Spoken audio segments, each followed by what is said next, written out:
السلام علیکم dear viewers, welcome to my channel میرے خواب اور اس کی اسلامی تعبیر۔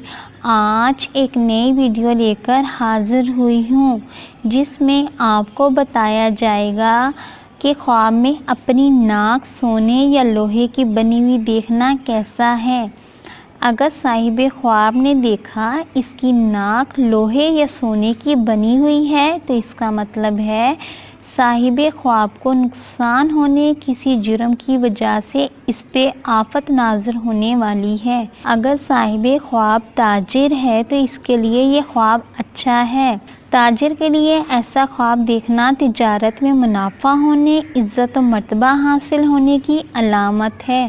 ڈیئر ویورز، اگر آپ کو یہ ویڈیو پسند آئی ہے تو اس ویڈیو کو لائک کریں، شیئر کریں، سبسکرائب کریں۔ Thanks for watching video. اللہ حافظ۔